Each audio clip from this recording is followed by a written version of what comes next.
stable industry of employment. Okay, because stable industry of employment creates stable job. Okay, and jobs, as we discussed in the first episode, attract workforce. Workforce need a place to live. They start renting, then they buy, and it pushes prices up.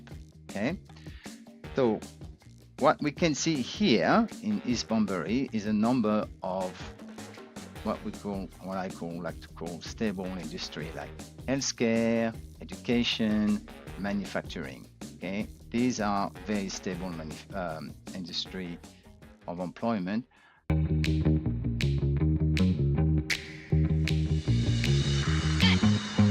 Hello and welcome. You're listening to Dashdot Insider, the auditory epicenter for passionate property investors seeking a life of freedom, choice, and abundance.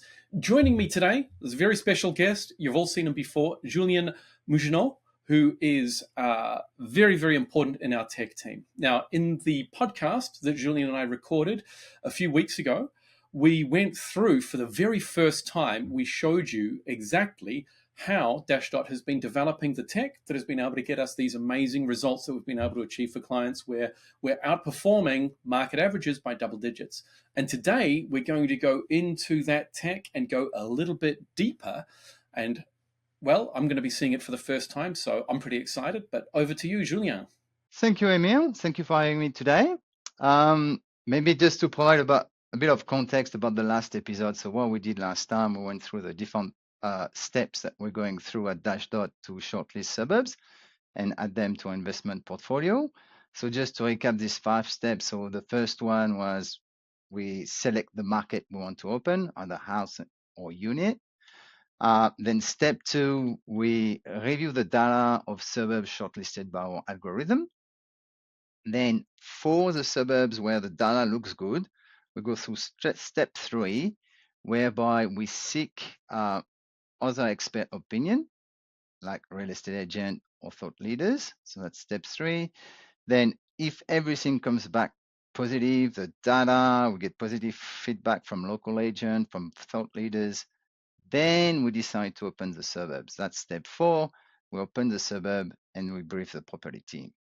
And then final step, we've got ongoing reviews of open suburbs, where we run algorithm basically tagging suburb with alerts. So all these suburbs where we've got alerts, we review them just to see if it's just like a little blip in the signal, or if it is more like a trend, then we might decide to close the suburbs. So that's the 5 steps. Yeah.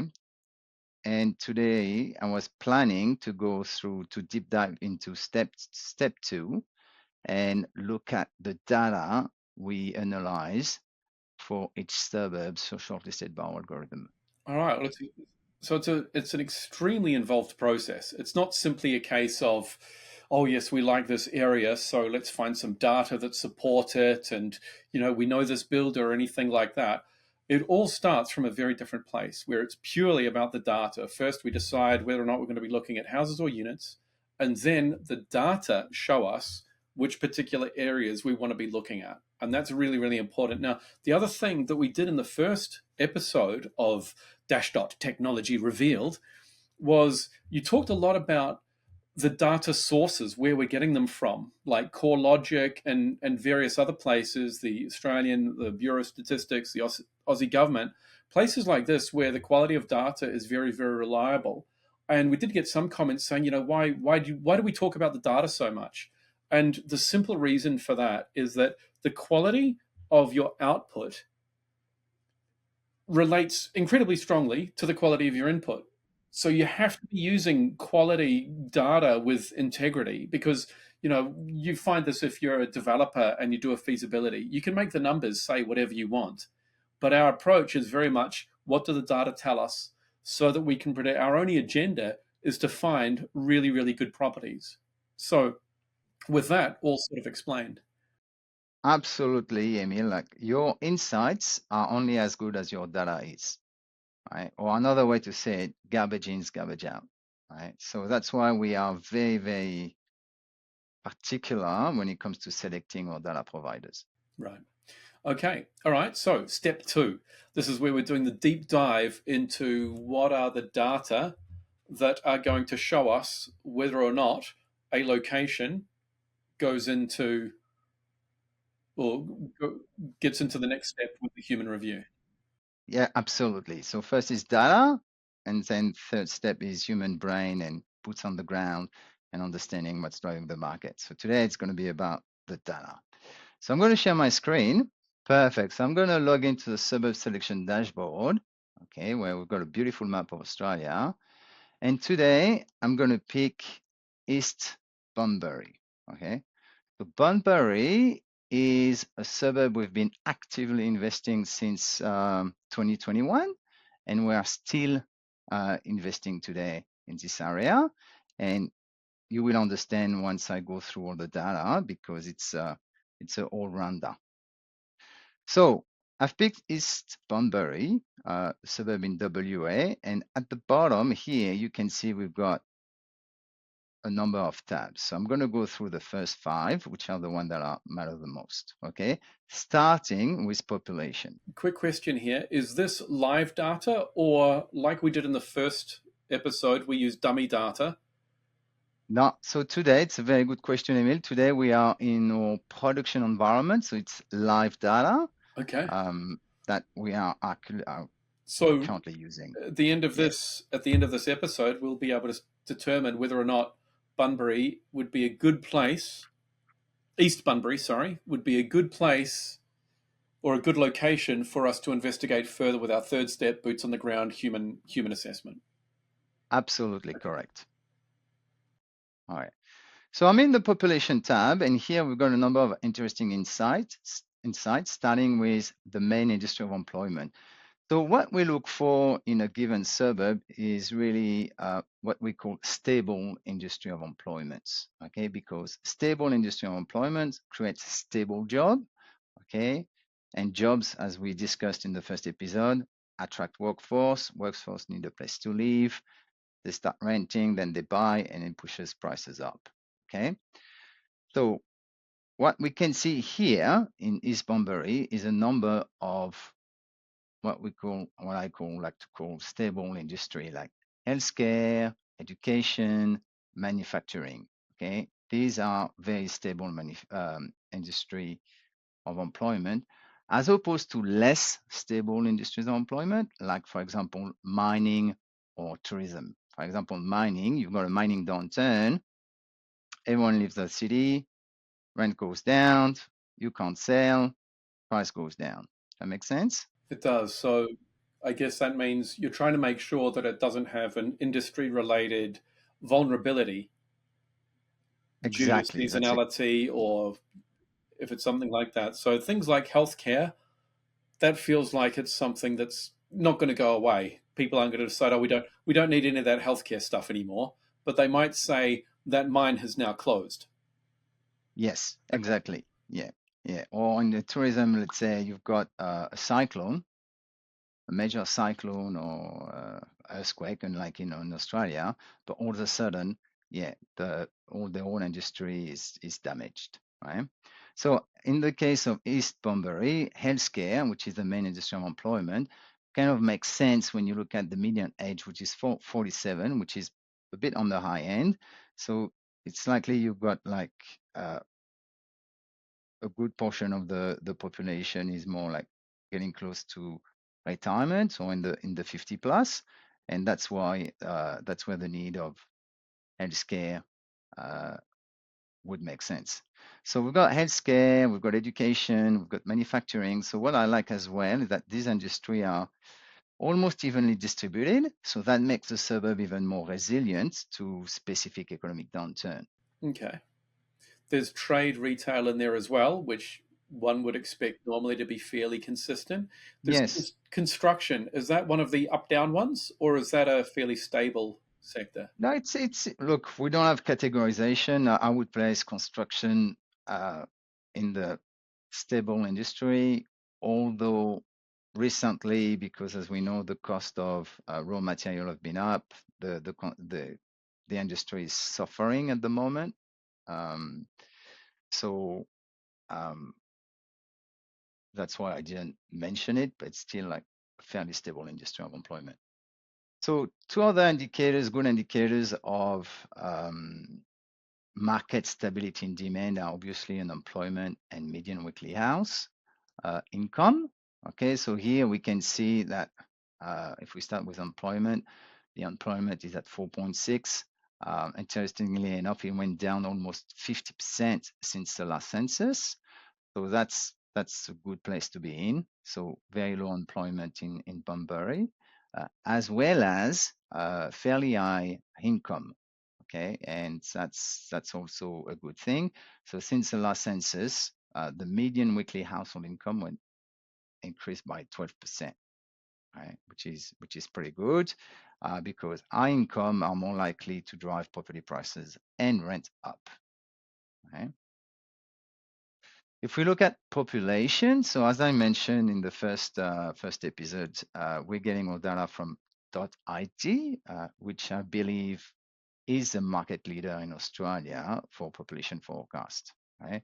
So the current population in East Bunbury is 4,267, plus 9% since the last census. So the population is growing. That's great. That's a good, basically, driver of prices. Now, what we tend to do, we tend to eliminate suburbs below a suburb population size. Okay, so this limit tends to be around 1,000, 1,500, with exception, of course, because sometimes you've got very small suburbs and it wouldn't make sense to have small population in that case. That is not the case of East Bunbury. It's a fairly big suburbs, and the population is over is at 4,000. So that's also a good size population, right? If we look at the population forecast within 5 years, okay, the forecast is at plus 1.1%. It's good, but it's not great, right? We'd like to see it more in the 4-5%. However, having said that, it's fine if we can see that the suburb is has reached maturity, if that makes sense, if the suburb is fully developed, right? So if we look at the map, okay, that's East Bunbury here in this green area, we can see that the suburbs is fully developed, as opposed to if I pick the next one, Glen Iris, we can see there's plenty of space for development, right? And if the population was forecasted in the suburb to be just 1.1%, that wouldn't be a good indicator. Not a deal breaker, but not ideal. So in the case of East Bunbury, 1.1%, that's completely fine. The suburbs seems to have been fully developed, so there's not much more space for the population to grow. So what is likely to drive prices up in these suburbs is desirability. Right? So to take an example, for example, an extreme example, you take Bondi Beach, for example. I'm pretty sure in Bondi Beach, the population forecast is very low, and yet prices always went down like since the last, I would say, 10 to 20 years. That's what happens, right? If a suburb is saturated, but the number of people wanting to live there means you have an increased demand, but there's no increase in supply because it's already mature. So you have more demand every year, the same supply of properties, then obviously the prices will go up under those circumstances. You would normally expect, right? Yeah, absolutely. And then to top it up, you've got low unemployment, so people are getting job and good jobs, as we can see, like with high income. So they start all competing for this prime spot, and then that's what drives ultimately drive the property prices up. Can we pop up to the map again? And I don't know if this is something that you're going to cover. So if I'm jumping the gun, apologies. I can see in that adjacent suburb, Glen Iris, I can see a lot of empty space. And so the skeptic in me says, well, what if there's a lot of development in Glen Iris? Doesn't that mean that any population supply demand in terms of the number of properties and the population that want to live in somewhere like East Bunbury, well, they'll just live in the next suburb over. But having said that, it does look like there are some pretty big main roads in between those two suburbs. it's likely like population will move in Glen Iris, and we can see like all these like, rectangle that are likely to be developed in the near future. And look, developments are good. Over time they tend to drive property prices up. So it's likely like population that can't afford to live in East Bunbury will move to Glen Iris for affordability reasons. Yes. Yeah. Okay, Yeah. but just because there's a lot of open space there in Glen Iris, it doesn't necessarily mean that the prices are going to stay a little bit lower, because the way I think about it is, well, we don't have enough building approvals in Australia, so there's still a lot more demand to go into these kind of two suburbs right there than Australia has the capacity for.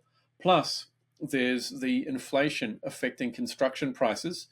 So what it can do, and I've seen this before when I was living in Brisbane, you would see a whole lot of construction that was happening in one suburb, and because the price of construction keeps on going up, the price of the new builds keep going up, and that kind of lifts all of the adjacent suburbs as well. At least that's what I saw in my experience. I didn't see that for all of Australia, so it may not bear out on the macro scale. Now, it makes sense. Another factor, as we discussed earlier, like the cost of raw material for construction is going up, and maybe there was plan to develop Glen Iris, and this may as well be put on hold for now because of the rising cost of raw material. Um, Whereas you don't have this problem in East Bunbury. Look, don't get me wrong, Glen Iris is also like uh, a good suburb as well. Like we've been investing for the area for a long time, and we still are. And Glen Iris is probably a suburb where you can still pick some good, very good deal. Right? I'm very confident that this suburb will go up in price as well. Yes. Just while we're on population forecast, I've prepared a little like a presentation about a bit of a data science about the correlation between between population and price. Okay, so if you don't mind, I'm just gonna shift to this. Okay, and before we start, can you see my slide, correlation key principles? I can, yeah. Yeah, okay. So before I show the results of this analysis, so the correlation between population growth and price growth, I just want to explain for the audience the key principle of correlation.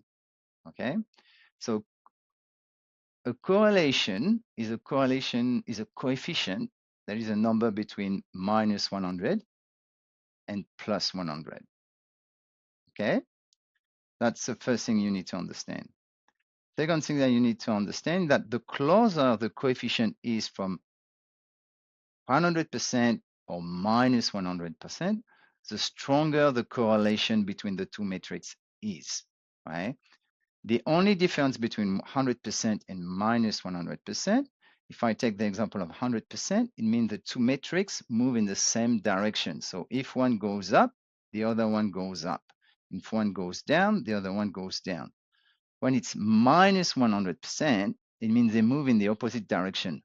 When one goes up, the other goes down, and vice versa. When one goes down, the other goes up. And sometimes it's a good thing. For example, you take rental vacancies, and for example, rental price. You want the rental vacancies to go down and rents to go up. That's kind of the relation between the two metrics. Okay. Sometimes I see correlations represented as zero point 0.7. Does that equal Yes. 70%? Because here we've got 100%, minus 100%, Absolutely. Yeah. or between 1 and -1? Yes. So 100% or 1%, same. Minus 1 and minus 100%, Okay. same. I've used percentages here because the graph I'm about to show are in Okay. percentages, but it So, could be so 1 and minus 1. a good example of a positive coefficient where we might be looking at 1 might be something like amount of rainfall, and how wet clothes are outside, something like that, Yes. right? Something Yeah. obvious. Yeah. Yeah. You'll be at fairly good chance you'll be a 100% correlation. Right, Yeah. because that's the cause. Yeah. Okay. Yes. And a negative correlation would be something like dryness. Dryness Yes. in a thunderstorm, Dryness and right? yeah, and rain. Things that are Yes. opposite. Yeah. Okay. All right. Cool. Yes. Correct. Correct. So on this slide, just explain like the scale we use to appreciate the would say the strengths of the correlation coefficient. So anything that is above 70% or below minus 70%, we consider this as very good, very strong correlation between the two metrics. Right? Anything that is between 50 and 70%, it's okay. It's moderate correlation, or between minus 50% and minus 70%. It's an average correlation, right? And then anything below 50% or between 0 and minus 50, it's the weak correlation. It's not ideal. There's not much. All right. Does that make sense? So with that being said, let's look at the correlation between population and suburb price and rents. So what you've got here are called box plot graphs. No need to freak out. I'm going to explain what they are. So we've got one graph per main state. So one for NSW, Queensland, Victoria, WA, and Canberra. Okay. And then what you've got here on the left, on the y-axis, is the correlation coefficient. Right?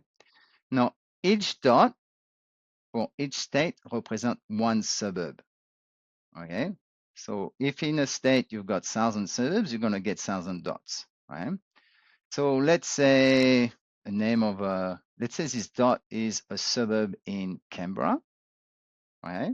So I pick this dot. I don't know, like, do you have the name of a suburb in Canberra? Deakin. So let's say, as an example, this suburb is Deakin. The correlation coefficient between the population and median sale price in this suburb is minus 40%. Oh, so more people go into Canberra or go into Deakin, Yeah. and the Yes. price goes down. Exactly. Yes. Wow. That's what it means. Yeah, it happens. Okay, that's a new one for me. I've never heard of that happening. You have more people going into a particular area, and the house price goes down. What are those people Or could be the other way. It could be population leaving, population going down, and yet price goes up population's as well. gone down, but Yeah, the yeah, price has gone up. yeah. Okay, So that's yeah. interesting. Well, we need to look at. We need to have a closer look at it to Yeah. understand the dynamic. But yes, that would be the logic. The point is, each dot is a suburb, and when you read on the left, what you read on the left is a correlation coefficient for that suburb in that state between population and median sales price. Okay.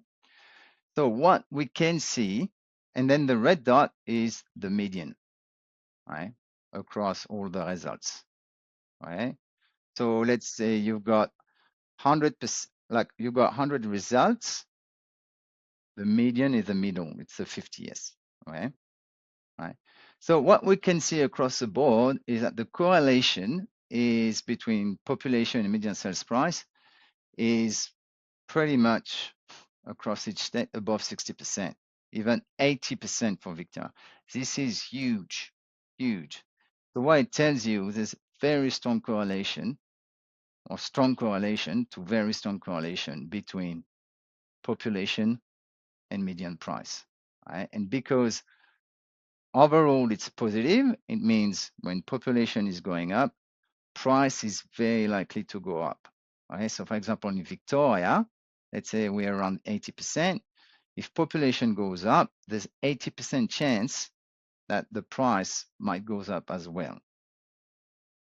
This is really important in light of some of the data that we were looking at for last year around immigration numbers. A lot of people thought Yes. 200,000, 400,000, maybe even 500,000. Turns out that it was 737,000 roughly, plus the natural increase in the population from there being more births than deaths in Australia, of around 100 to 120,000 per year. That means that we're up at about 850,000. That's like 4% of the population. Absolutely. So Something like that. that's 3 to 4%. That's one of the key driver of price growth. Okay. Property price growth, yeah, in Australia. Can I ask another question then?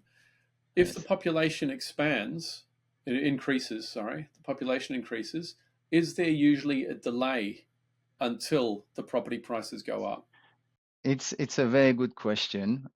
Look, I'm gonna go on a segue. I wasn't planning to do this, but this graph was just an extract of more, let's say, wider analysis of the relation between population and price growth. But what we can see here, so we analyze population and the price growth, right? Similar graph, but what we can see, the impact tends to be, so here we looked at the impact between population and price growth 6 months into the future, and then 3 years into the future.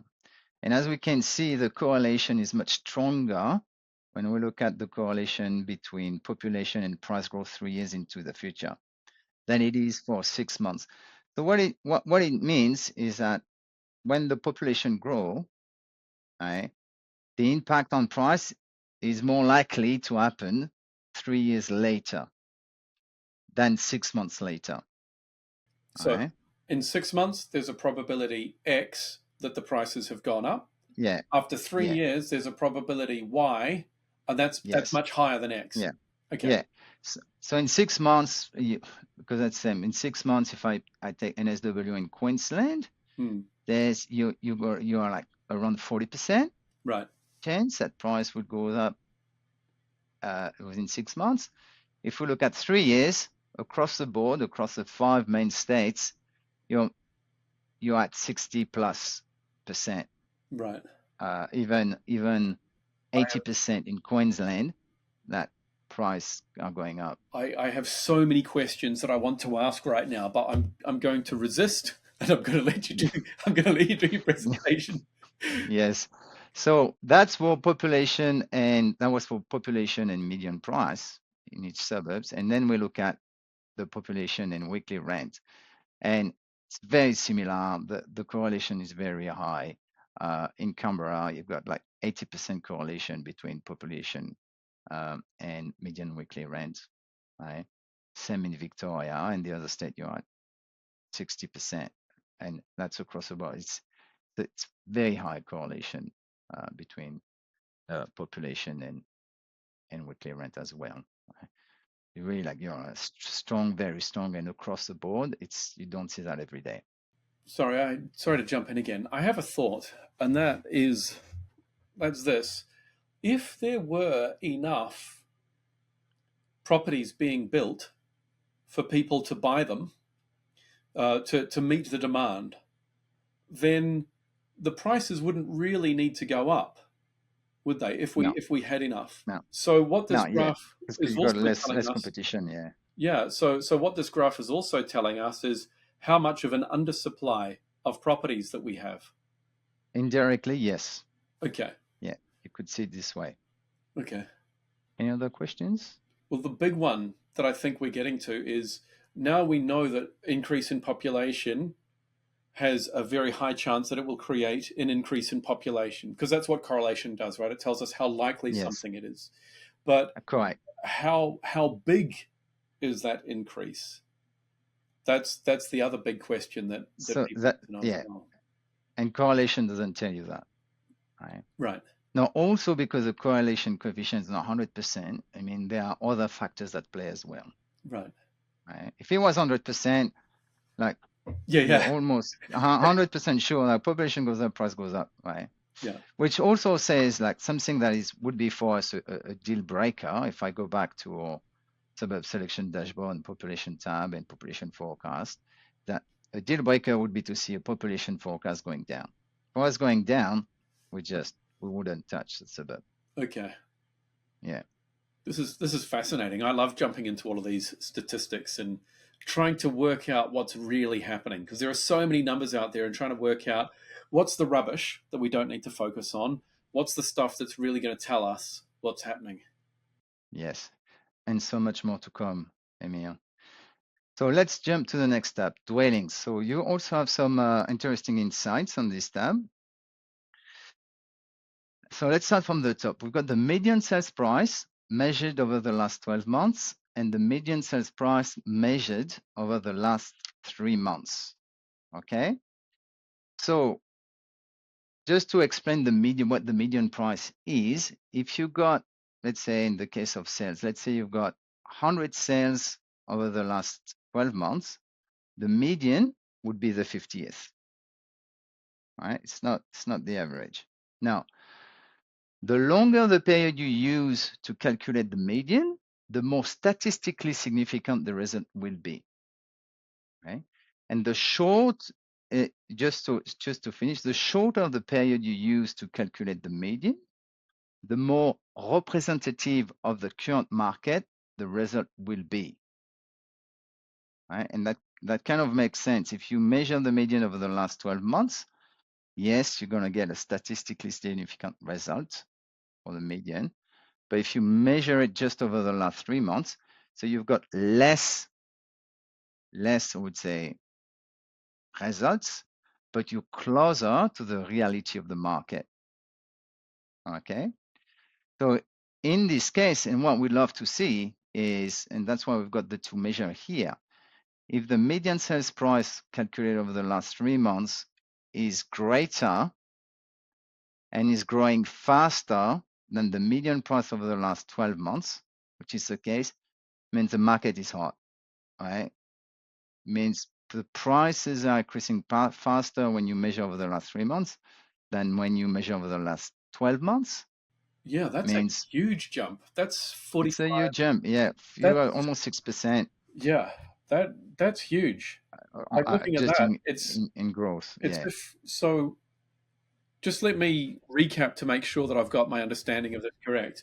If there were, say, 199 sales in East Bunbury over the course of the last 12 months, and we lined up all of the prices, like in height order, but in how much it costs order, and we grab the one that's right in the middle, which would be number 100.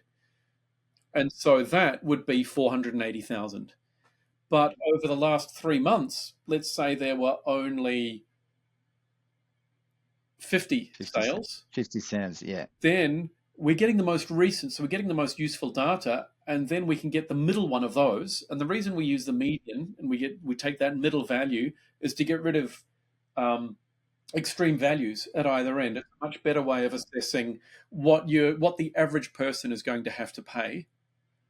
And so then, if there's a massive leap, as there is here, between like from that 480,000, it's gone up almost 10% to get to 525,000.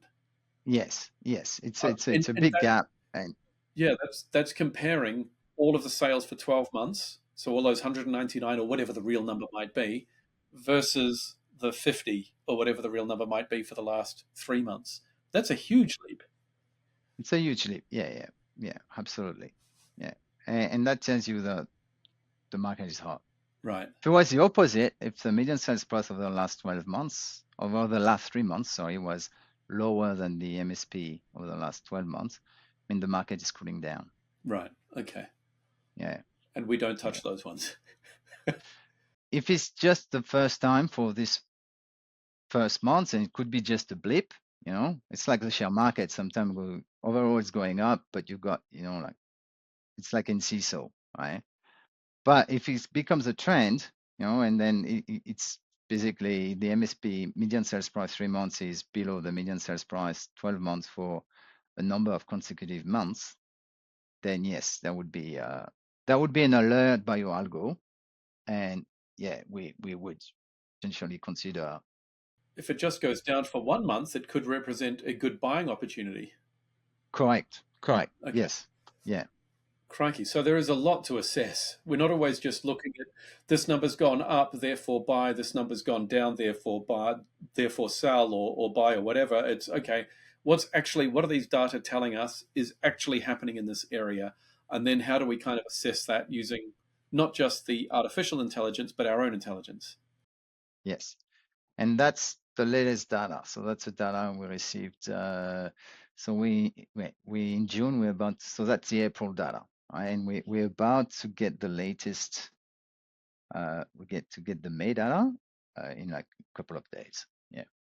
No, rental market is also an interesting one. So here the rental market size is 17.7%, and owner occupier is 80%, 80.4 to be precise.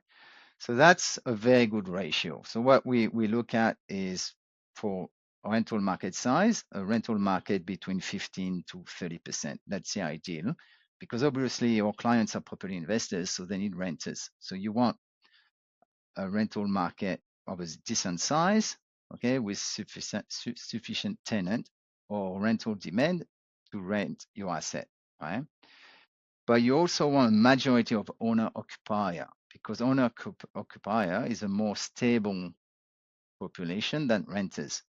You're a tenant, you can leave your property within a month. You are an owner occupier, likely you've got a loan attached to your property on top of it.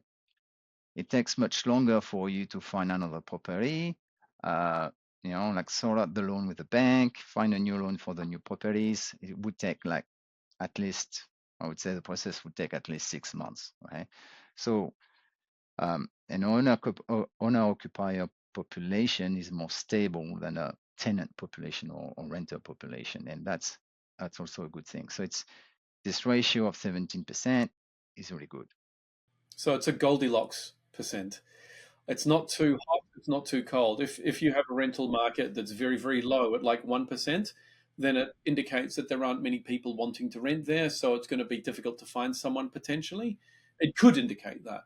If it's up at 50%, then there are potentially not many people looking after the properties properly. They can start to get into a bit of disrepair. There's riffraff. It creates a different vibe that can affect the property prices. So there's a bit of a Goldilocks zone between that 15 and 30% you said for the rental market. Yeah. Let's take an extreme example, a mining town, where Right. typically mining town rental market size is around 75%. Okay. Right? And then let's say you've got a mining downturns. Bing, all these tenants no longer have a job. Right. What are they going to do? They're going to say, sorry, I want to terminate my lease. Right? Sorry, Mr. Landlord, I want to terminate my lease. And they're going to leave within a month or two. Right. Then the landlord, property investors, wants to sell their property because they can't find tenant. Right? And they all want to sell at the same time. And there's no buyer. Right? So what happens? Property prices Yeah, start they crashing, collapse. basically. Yeah. Yeah. So Okay. that's a phenomenon. So yeah, and that's why you have to be careful with mining town. Right.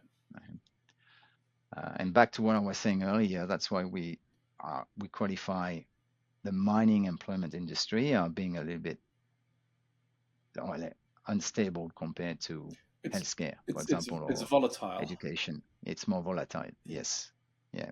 Volatile is a better word. All right. Dwelling distribution, also very interesting insights. All right. And we can see that in East Bunbury, the dwelling most in demand are separate house with 3 bedroom or 4 bedroom plus. Okay. And that's 48, 43 plus 28, that would be 63, 70, 71%, top of my head, plus 71%. So, I mean, separate house with 3 bedroom plus are 71% of the market. Now, the reason why you would want to buy investment in this category is because when comes the time to sell, right, you're more likely to sell faster, right? And because this is where you got the most demand at a higher price, right? Now, there's nothing wrong in buying, for example, semi-detached, right? But that might take a little bit longer to sell. right? But semi-detached might still be a good investment, might just take a little bit longer to sell, right? And if you sell in 5 years' time, the dynamic of the ratio may have changed as well, right? That's also important because when it comes time to get a property revalued so that you can take some equity out and use it as a deposit for your next property purchase, if you have one of those properties like a three bed or a four bed plus, then there are more likely to be comparable sales around as the price keeps going up. Correct as well. Okay. Yeah, good point. Yeah. Look, median rental yield 6.2%. I think it's very hard to find yield that high in the Yeah, yeah. current market. So it's pretty good. Vacancy rate at 1.6%. Anything below 2%, and I will explain this later. It's also very good. Okay. All This right. is looking great. I want to buy an East Bunbury now, but I know that that Look. probably comes with some warnings. We're not there yet. Like to be honest, like no, but it doesn't. We're going to go through the entire table and then the entire all the tabs, and then I'll tell you a story, personal story about Bunbury. But yes, I wish I had bought in Bunbury and did wish I own a property in Bunbury. So let's have a look at the key indicators tab. So my favorite tab. So on this tab, we track 9 indicators, 9 key indicators, up to 40 years back. So we've got 40 years of historical data for each of these 9 indicators. Now, for the sake of today, I'm just going to stick to 10. All right. I'm going to skip the first 4 because I'm going to deep dive in the first 4 in a couple of minutes. So I'm just going to quickly go through the remaining 5 quickly. So here we've got the volume of rental listings in yellow. No, sorry, in green, that's a new stock. And in orange, that's the old stock. Okay. And we can see that all the old stock of rental listing is very low and the new stock is very low. So there's pretty much no stock, no stock at the moment. You've got probably 5, like this month, you had 6 new new rental listing in the suburb. Right. Right. Okay. That's not a lot for a suburb that looked that big Okay. on the map. Yeah. 6 of which 3 were new listings. I think brand new listings. All right. So it's median sales price. So in yellow, that's the median sales price measured over 3 months. In green, that median sales price measured over 12 months. And as we can see, I really like to see that is when the MSP is 3 months is above the MSP 12 months. It's a good sign. That means the market is hot. You're using the term MSP. That's median sales price, right? Correct. Yeah. Cool. Yes. Okay. Yes. That's something we use a lot at Dashdot. So we came up with acronym. Gross rental yields. All right. No surprise. So in green, the median rental yield calculated over 12 months. In yellow, calculated over 1 month. As we can see, the yield calculated over 1 month is a bit lower than calculated of 12 months, and that's because a reflection of the fact. So your yield is a factor of your rent and your price, because the price recently went up, particularly when you measured over 3 months. That's why your yield is going down. Right? Right? But measured over 12 months, because the price didn't grow, the MSP 12 months didn't grow as much or as fast as over 3 months. It's a bit more stable. Right? Asking rent. So here we measure the asking rents. That's the asking rent in green versus the median sales price. So what we see here that they're growing at the same time, pretty much at the same pace. So that's good. Time on market, pretty much an all-time low over the last 10 years. That's also very good. Vendor discount, low time high. So there's very few sales where basically where vendors are discounting their asking price. Very, very few means it's a seller market. And again, yeah, the market is hot and they're selling at the high price. They're not making any discount. They know it.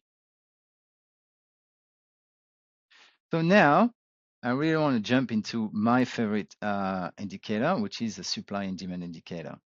All right. So we're going to deep dive into this indicator. All right. So my favorite indicator. So the rationale behind this indicator is that the property market is like any other commodity market. It obeys the laws of supply and demand. So the higher the demand is compared to supply, the more likely prices will go up, and vice versa. The lower the demand is compared to supply, the more likely prices will go down. So in green, the green line that you've got here is an indication of the demand. Right? Now, to assess the demand, what we use is the volume of sales. All right? That makes sense. That's really how much property are selling is an indication of the demand, and that's your green line. In orange, that's an indication of the supply, and what we use for the supply is the number of listings. Simple. Now, what we love to see is what we call a crossing event. That's when your demand start exceeding your supply, right? And we've got a beautiful crossing event around May 2020, right? When demand started exceeding supply. Now, if you look at the graph below, so I said May 2020, that's your median price in that suburb. Now, what happened in May 2020, right? The median price reached its bottom. And since then, it was only one way, up. All right. So it's a very good indicator of timing. Okay. Now, you could argue that prior to May 2020, we had a number of crossing events. Right? So how do you know that this one is the right one? Fair questions. That's why we've created the demand to supply ratio. Right? And that's this next indicator here, what we call demand to supply ratio. Right? Very simple indicator. What we do here is really we just divide demand by supply. So we take the number for a given month. Okay, so here January 2022, it's 107, and we divide by the supply for that same month is 33. Right? We divide the two, and that gives you this. Right? And what our data science team has developed, something that is pretty cool, is what we call the neutral band here. Can you see this gray band here? Yeah, it Okay. goes from sort of like about 0.70, yeah, 0.75 to 2, something like that. correct, absolutely. That's what we call the neutral band.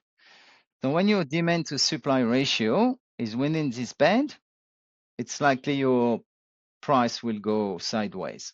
A little bit up, a little bit down, but nothing significant. When it's below this band, that's a no-go zone. That's basically prices are likely to go down. When it's above the band, that's basically when it's basically green light, prices are likely to go up. And the higher it is above the band, the higher it is likely prices will go up. Okay. So with that being said, so the difference between this cross event and the others is that at some point, the demand to supply ratio went above this neutral band. Right?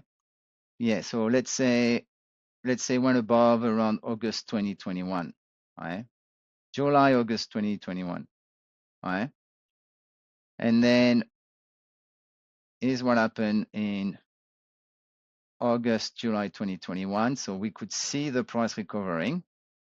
And then since then, boom, right? From below sub 400 to now we're like in the 550, right? And that's a very good indicator. So that's busy. And that's why actually we entered the market around that time, August, July 2021. We say, oh, look, like it's above the band. So we're And there looking. are other factors to take into consideration, but that's when we decided to enter the market. So East Bunbury seems to look good now, but well, if you had this data 3 years Yeah, ago. Well, we're basically yeah, 3 years ago, right? And you jump into yes, East Bunbury, then yeah, you're pretty happy. yeah, yes, correct. So it's on the going down at the moment, but you're still above the band. So we're keeping an eye on it. Right. But as long as you're above the band, that's fine. You're sweet, Okay. So right? when it touches the band again, that kind of means that it's had its little boom. Yes, yeah. It doesn't mean the market is going to crash. I mean, it had most of its boom, and it might still go up, but not as much as it used to. So it's likely it's gonna.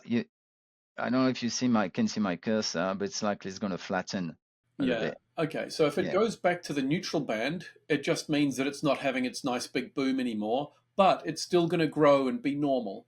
When yeah, it yeah, goes below the neutral band, that's yeah, when it's might be in yeah, trouble. yeah, yeah. Okay. Correct. So if gets closer to the neutral band, the foreseeable month, then we might decide just to no longer buy in the suburb, no longer invest, right? It doesn't mean we're going to call our client, say, I sell, right? Right. Now, you could say this is just one example. It could be a pure coincidence, right? So we tested that, right? And I'm going to, again, jump into a little bit of data science, right? So what we did, we analyzed 1,213 what we call crossing events over the last 23 years. Right? Now, what is a crossing event? What we qualify as a crossing event is when demand starts exceeding supply and it stays above supply for 20 consecutive months, right? Right, which happened here. So what we qualify crossing events.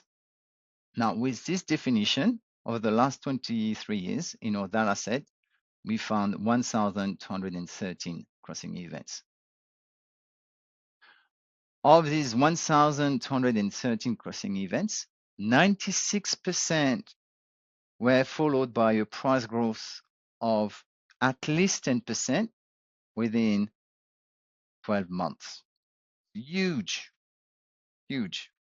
So when you go to crossing events, there's a 96% chance, according to our data, that the price will increase by more than 20% or at least 10% in the next 12 months.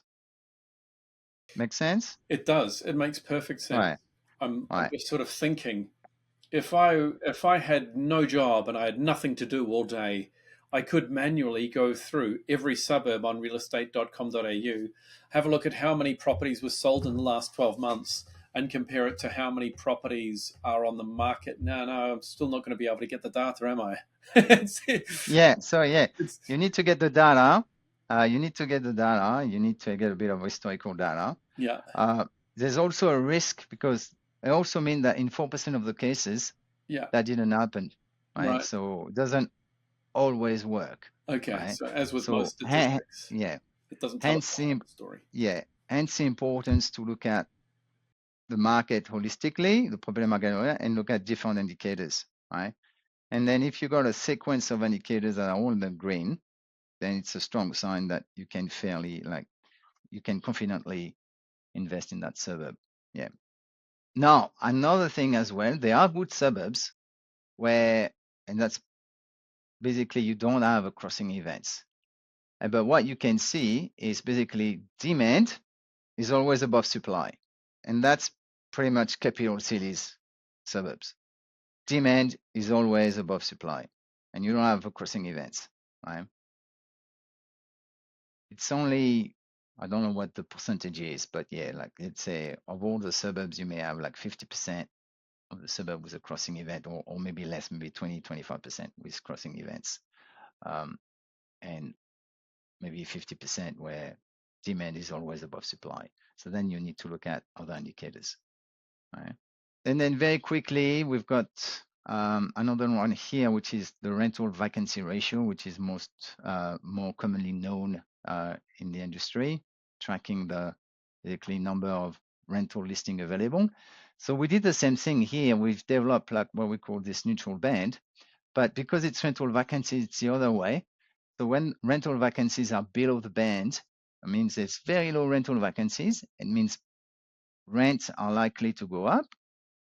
When the rental vacancies are in the band, it means rents are likely to go sideways. And when rental vacancy are above, in that case, 7%, basically rents are very likely to go down, stay away.